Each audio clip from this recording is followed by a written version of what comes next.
headed to Lenore to get a sump pump. We had a storm yesterday, and we had some severe flooding.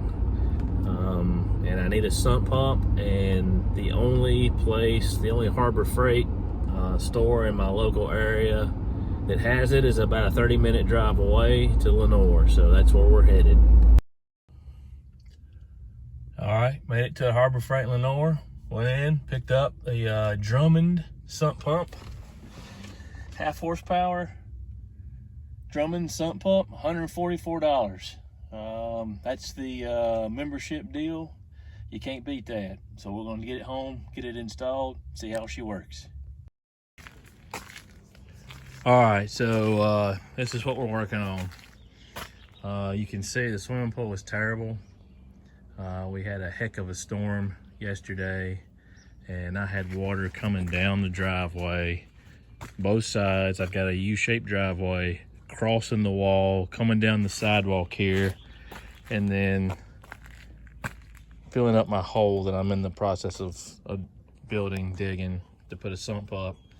Filled it up, washed over to the swimming pool, and filled the pool full of mud. So this has always been a problem.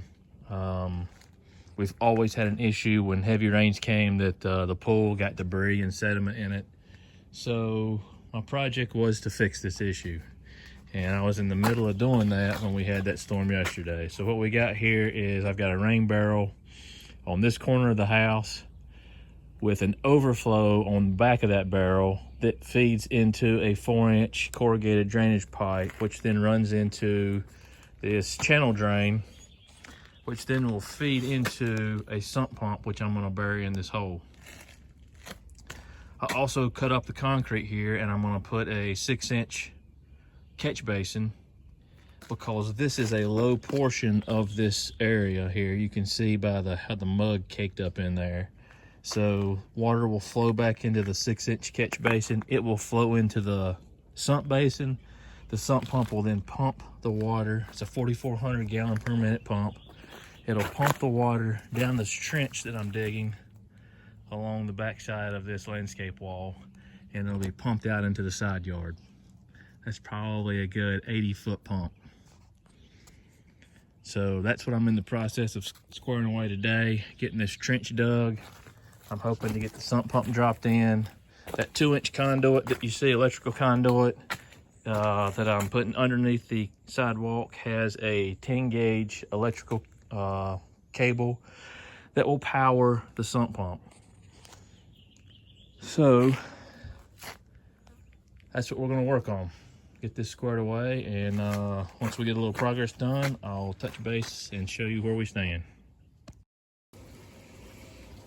All right, so I finished up the project. I've got one downspout feeding into the rain barrel with an overflow dropping into a 3-inch pipe, flowing underneath the ground to the channel drain. The channel drain also catches water coming down the sidewalk. Water goes into the channel drain, into the sump pump. The sump pump then pumps the water, 1.5-inch pipe, all along the wall, all the way out to the hill, and flows all the water away.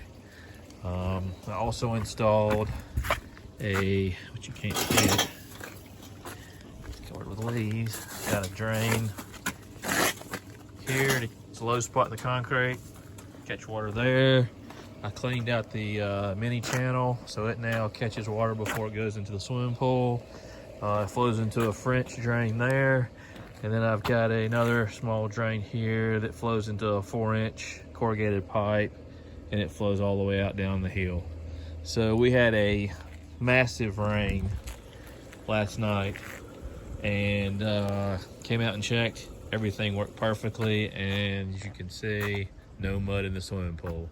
So problem solved, project complete, looks nice, wife is happy, I'm happy. Appreciate it.